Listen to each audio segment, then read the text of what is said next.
Hello students. Last video lecture में हमने hyper conjugation और इसकी एप्लीकेशन पार्ट को डिस्कस किया था। आज इस चैप्टर का एक लास्ट पार्ट है और वो है हाइड्रोजन बॉन्डिंग। फिर ये चैप्टर खत्म हो जाएगा। Hydrogen bonding. अगर मैं आपसे बात करूं हाइड्रोजन बॉन्ड क्या होता है, आपने बहुत पढ़ा होगा, 11th क्लास में पढ़ा, 12th क्लास में पढ़ा, तो आप बताओ हाइड्रोजन बॉन्ड क्या होता है, किसे कहते हैं? व्हाट इज द डिफाइन, परिभाषा बताओ। हाइड्रोजन बंध किसे कहते हैं? नहीं, एक दूसरे का मुंह मत देखो, आता ही नहीं है।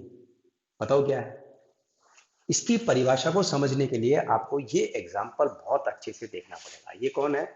HF। आपको पता है फ्लोरीन की विद्युत ऋणता, इलेक्ट्रॉन नेगेटिविटी बहुत ज्यादा होती है, तो इसलिए ये पार्शियली नेगेटिव और ये पार्शियली पॉजिटिव। अब अगर कोई सेकंड मॉलिक्यूल, दूसरा अणु इसके पास आएगा तो इस तरह से इनके बीच में, प्लस और माइनस के बीच में क्या होगा? अट्रैक्शन होगा। लेकिन ये जो अट्रैक्शन है वो क्या है? वीक इलेक्ट्रोस्टैटिक, इलेक्ट्रोस्टैटिक अट्रैक्शन है। ये एक बात आप अच्छे से सुन लेना, ये हाइड्रोजन क्या है? एक दुर्बल स्थिर विद्युत आकर्षण है। ये एक बार हमने क्वेश्चन पूछा कि what is the nature of hydrogen bond. Hydrogen bond की नेचर क्या है, यानी किस प्रकृति का है? जैसे आयोनिक बॉन्ड क्या है, तो वो इलेक्ट्रोस्टैटिक है लेकिन वो स्ट्रॉन्ग है। कोवेलेंट क्या है? कोवेलेंट बॉन्ड क्या होता है? तो वो क्या है? ओवरलैपिंग से बनता है, वो भी अट्रैक्शन है। तो इसी तरह से ये हाइड्रोजन बॉन्ड है। अब देखो हाइड्रोजन बॉन्ड की परिभाषा बता रहा हूं कि जब हाइड्रोजन किसी स्ट्रॉन्ग इलेक्ट्रोनेगेटिव, प्रबल विद्युत ऋणी से कोवेलेंट बॉन्ड से जुड़ा होता है तो उसका किसी दूसरे स्ट्रॉन्ग इलेक्ट्रोनेगेटिव की तरफ आकर्षित होना। आई रिपीट, जब हाइड्रोजन किसी स्ट्रॉन्ग इलेक्ट्रोनेगेटिव एटम से कोवेलेंट बॉन्ड से जुड़ा होता है तो उसका किसी दूसरे इलेक्ट्रोनेगेटिव से अट्रैक्ट होना हाइड्रोजन बॉन्ड कहलाता है। तो ये इसको आप एग्जाम्पल को माइंड में रखेंगे तो आपको डिफाइन समझ में आ जाएगी। और ये इसकी क्या हो जाएगी? प्रकृति। आपको अगर पूछे तो ये दुर्बल है, ये वीक बॉन्ड होता है, इतना स्ट्रॉन्ग नहीं होता है, तो it is weak electrostatic attraction. ठीक है। इसकी जो एनर्जी होती है वो ऑलमोस्ट 10 to 15 किलो कैलोरी पर मोल होती है, इतनी सी इसकी एनर्जी होती है, इसलिए बहुत जल्दी टूट जाता है। अगर मैं आपको कहूं कि आपके कपड़ों पे रिंकल्स पड़ जाते हैं, कई बार कॉटन में सबसे ज्यादा पड़ते हैं, क्यों पड़ते हैं? तो एक्चुअल में उनमें क्या होता है, देखो ऐसे फाइबर होते हैं, कॉटन होता है, जो भी होता है, क्या होता है? फाइबर होते हैं। आपने सेलुलोज का स्ट्रक्चर पढ़ा होगा, तो उसमें क्या होता है, इस तरह से OH ग्रुप आते हैं। अब जब ये ऐसे OH ग्रुप आते हैं ना, तो इनके बीच में क्या हो जाता है, देखो ऐसे हाइड्रोजन बॉन्ड बन जाते हैं। तो हाइड्रोजन बॉन्ड बनने के कारण वो क्या होते हैं? सल पड़ जाती है, क्रीज आ जाती है, तो इसलिए रिंकल्स जो पड़ते हैं। तो इसलिए आप जब प्रेस करते हो तो वापस वो बॉन्ड टूट जाता है और वापस वो प्रेस से कपड़ों की सलवट यानी कि क्रीज खत्म हो जाती है। बात समझ में आया? तो कहने का मतलब है हाइड्रोजन बॉन्ड एक वीक है, दुर्बल है, जो तुरंत टूट जाता है। अब मैं कहूँ हाइड्रोजन बॉन्ड के कितने टाइप हैं, how many types of hydrogen bond, तो फिर कितने हैं? 2 टाइप के होते हैं। अगर हाइड्रोजन बॉन्ड अणु के अंदर ही बन जाता है, with in A molecule, if hydrogen bond is form with in A molecule, अणु के अंदर ही बनता है, जैसे इसका क्या नाम है, तो नाइट्रो ग्रुप लगा रहा था, ऑर्थो नाइट्रोफिनॉल, तो ये क्या बन गया? हाइड्रोजन बॉन्ड बन गया। तो जब हाइड्रोजन बॉन्ड अणु के अंदर ही बनता है, इंटरनली बनता है, तो उसको क्या बोलते हैं? अंतराण्विक, अंत आणविक, जिसको बोलते हैं इंट्रा मोलिक्यूलर हाइड्रोजन बॉन्ड। लेकिन जब दो मॉलिक्यूल के बीच में, जैसे वाटर के बीच में, जैसे आपके अल्कोहल के बीच में बनता है, आपने पढ़ रखा होगा अल्कोहल के अंदर भी ये बनता है। तो जब इस तरह से हाइड्रोजन बॉन्ड किसी दो के बीच में बनता है, दो मॉलिक्यूल के बीच में, जैसे अभी अपन ने HF के लिए बनाया था, तो इस तरह से जब हाइड्रोजन बॉन्ड बन जाता है तो हम उसको क्या बोलते हैं? तो उसको क्या बोलेंगे? अंतराण्विक। अंतराण्विक मतलब इंटरमोलिक्यूलर हाइड्रोजन बॉन्ड। तो एक होता है इंट्रा, एक होता है इंटर, यानी एक होता है अंत मतलब अंदर ही अंदर बनता है, दूसरा दो अणुओं के बीच में बनता है। ऐसे बहुत सारे एग्जांपल आपके पास है, आपने पढ़ भी रखा, मुझे पता है, आपको आता भी है, ऐसी बात नहीं आता है। मैं तो आपको बता रहा हूँ कि हाइड्रोजन बॉन्ड क्या होता है। अगर एग्जाम में आता है explain right something about hydrogen bonds and how can you right this. तो सबसे पहले आपको उसको डिफाइन करना है, उसके बाद अब आपको उसके टाइप्स बताने हैं। लेकिन मैं ये नहीं पढ़ा रहा हूँ, मैं ये पढ़ा रहा हूँ, क्वेश्चन ये नहीं आता है, क्वेश्चन कुछ और आता है। अब क्वेश्चन क्या आता है उसको देखते हैं।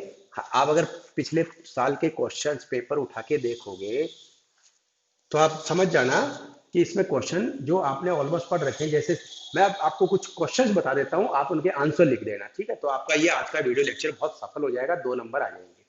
सबसे पहला क्वेश्चन है, अगर मैं कहूं अल्कोहल जो है इसका क्वेश्चन आएगा, एक तो एसिड स्ट्रेंथ जो हमने बहुत अच्छे से डिस्कस किया था, अम्ल सामर्थ्य कहाँ डिस्कस किया था, इंडक्टिव फैक्ट में, उसके कुछ क्वेश्चंस आपके यहाँ पे। अब वो कैसे आएंगे उसको अगर आप बात करें, जैसे ये कौन है, इसका क्या नाम है, सैलिसिलिक एसिड, सैलिसिलिक, कुछ टिपिकल क्वेश्चंस हैं ये। सैलिसिलिक एसिड की अगर बात करें तो ये और इसमें कंपैरिजन करें सैलिसिलिक एसिड में, तो ये कौन है ऑर्थो, ये कौन है पैरा। तो मैं अगर आपको कहूं कि ऑर्थो और पैरा में ज्यादा स्ट्रॉन्ग एसिड कौन है, तो होना तो चाहिए किसको, इसको होना चाहिए था, लेकिन ये ज्यादा स्ट्रेंथ।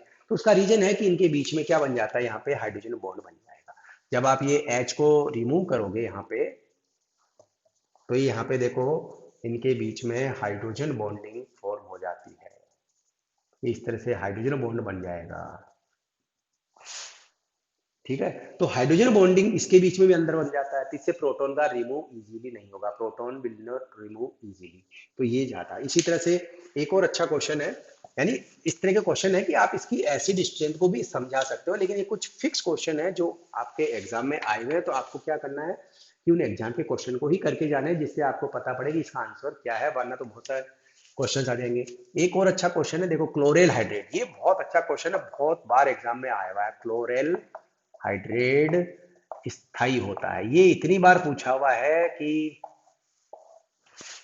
बहुत बार आया हुआ है क्लोरेल हाइड्रेट। लेकिन सबसे पहले मुझे ये तो पता होना चाहिए क्लोरेल हाइड्रेट क्या। अब आपको क्लोरेल का स्ट्रक्चर आता है, क्लोरेल इसको बोलते हैं क्लोरेल, CCl3CHO। और हाइड्रेट का मतलब क्या होता है, H2O। तो जब क्लोरेल में वाटर ऐड करते हैं तो इसका स्ट्रक्चर ये हो जाता है। जब आप इसकी रिएक्शन कराओगे तो ये स्ट्रक्चर ऐसे होता है। अब आप लोगों साहब ये ऐसे कैसे हो गया, तो ये ऐसे ऐसे इसलिए हो गया कि आप देखो वाटर क्या होता है, H+OH-, ये तो कौन है, क्लोरेल, क्लोरेल। तो क्लोरेल में अगर वाटर डालेंगे तो यहाँ पे देखो ये ऐसे एरो चलेगा, तो ये प्लस और ये माइनस, तो ये H का जाएगा O पे, और ये OH पूरा माइनस का जाएगा, तो इसलिए एक कार्बन पे क्या हो गए, 2 OH। अब प्रश्न को समझना जरूरी है कि ये प्रश्न क्यों बन रहा है। अगर मैं यहाँ इसी जगह अगर ये कह देता कि ये एसिटाल्डिहाइड, एल्डिहाइड है, ठीक है, तो ये अगर एसिटाल्डिहाइड होता है तो इसका हाइड्रेट ऐसे बनेगा, ये देखो। अब यहाँ से इसको समझने की कोशिश करना, एसिटाल्डिहाइड का हाइड्रेट यानी कि ये एसिटाल्डिहाइड, ये वाटर इसमें ऐड करेंगे प्लस माइनस में तो करेगा। तो आपको पता है ना, एक कार्बन पे 2 OH नहीं होते हैं, वो अनस्टेबल होता है, अस्थायी होता है, तो वाटर रिमूव हो जाएगा, तुरंत इसमें से वाटर निकल जाएगा और वापिस आपको एल्डिहाइड दे देगा, ठीक है। ध्यान से सुनना इस चीज को कि एल्डिहाइड का जो हाइड्रेट होता है वो अस्थायी होता है, अनस्टेबल होता है, क्योंकि एक कार्बन पर 2 OH नहीं आ सकते, ठीक है। तो लेकिन जब मैंने इसकी क्लोरेल की बात करी, क्लोरेल क्या होता है, इसमें 3 Cl लग जाते हैं, 3 हाइड्रोजन की जगह 3 Cl लगा दो, अब ये क्लोरेल बन गया। तो ये रहा क्लोरेल हाइड्रेट। वो क्वेश्चन यही पूछ रहा है कि एल्डिहाइड का हाइड्रेट तो अस्थायी होता है, लेकिन क्लोरेल का हाइड्रेट स्थायी होता है, ऐसा क्यों। तो अब इसका जवाब अपने पास सीधा सीधा आ रहा है कि यहाँ पे जब आप Cl के ये 3 Cl जो है, ये देखो बहुत अच्छा क्वेश्चन है, इसको ढंग से समझना है। आप ये इस तरह से हाइड्रोजन बॉन्डिंग बन जाती है। बताओ ये कौन सी हाइड्रोजन बॉन्डिंग हुई, क्योंकि अणु के अंदर ही बन रही है, इंटरनल बन रही है, इसलिए कौन सी हुई, इंट्रा यानी अंतः। तो ये हाइड्रोजन बॉन्ड बनने से वो 2 OH में पानी नहीं निकल पा रहा है, इसलिए वो स्थायी है। तो क्लोरेल हाइड्रेट स्थायी होता है, एग्जाम में क्वेश्चन आया तो आपको ये स्ट्रक्चर बनाना पड़ेगा और फिर लिखना पड़ेगा, क्योंकि इसके अंदर इंट्रामोलिकुलर हाइड्रोजन बॉन्डिंग होती है, इसलिए वो स्थायी होता है। ऐसे ही आपने एक और क्वेश्चन पढ़ा होगा, अगर आपको मैं कुछ बातें और करें अच्छी सी। वैसे तो हाइड्रोजन बॉन्ड के ऊपर बहुत सारे क्वेश्चंस हैं, जो मैं आपको दूंगा होमवर्क के रूप में। एक बहुत अच्छा क्वेश्चन आपने 12th क्लास में पढ़ा था, मुझे ध्यान आ रहा है। ये कौन है और ये कौन है, ध्यान है आपको? ये हो गया ऑर्थो नाइट्रोफिनॉल, बिल्कुल सही। और ये क्या हो जाएगा, पैरा नाइट्रोफिनॉल। अगर मैं आपसे क्वेश्चन पूछूं कि ऑर्थो नाइट्रो पैरा नाइट्रोफिनॉल में किसका मेल्टिंग है, बॉइलिंग पॉइंट ज्यादा है किसका, और दूसरा मेरा क्वेश्चन होगा इन दोनों को सेपरेट कैसे करेंगे। 12th क्लास के अंदर था ये क्वेश्चन। तो आपको पता है कि ऑर्थो के अंदर क्या बनती है, वहां पे जवाब था अंत है। और इसमें कौन सी बनती है, अंतरा। यहाँ तो क्या बनती है, इंटरमोलिकुलर हाइड्रोजन बॉन्डिंग, और इसमें क्या बनती है, इंट्रामोलिकुलर हाइड्रोजन बॉन्डिंग। इंट्रा और इंटर के अंदर ये क्या होती है, दुर्बल होती है। तो इस तरह से देखो, ये आप इसमें बना सकते हो इस तरह से हाइड्रोजन बॉन्डिंग। लुक दिस, ये हाइड्रोजन बॉन्डिंग बन गई। तो ऑर्थो जो आइसोमर है, ऑर्थो के अंदर इंट्रा यानी अंतः हाइड्रोजन बॉन्ड होती है जो दुर्बल होती है, इसलिए अणु क्या होते हैं, फट से टूट जाता है और दूर हो जाते हैं, यानी कि इसका बॉइलिंग पॉइंट कम है और उसका बॉइलिंग पॉइंट ज्यादा होता है। तो इसलिए हम इसको स्टीम डिस्टिलेशन से, इससे भाप आचरण द्वारा, स्टीम डिस्टिलेशन के द्वारा सेपरेट कर सकते हैं। तो यही क्वेश्चन आता है। तो इस तरह से आपको इसका हाइड्रोजन, इसमें हाइड्रोजन बॉन्डिंग आपको क्या करना है, इन दो पैरा बना के दो मॉलिक्यूल उसके बीच में शो करनी है, ठीक है। 12th क्लास में देखना है, बहुत अच्छा क्वेश्चन है, कई बार अपने पास आया हुआ है। ठीक है सर, आज आज क्वेश्चन ही क्वेश्चन चल रहे हैं क्योंकि सब पढ़े हुए हैं लगभग। एक ऐसे अगर मैं कहूं H2O का बॉइलिंग पॉइंट हाई है, क्यों, यानी H2S गैस है, H2O लिक्विड है, क्यों।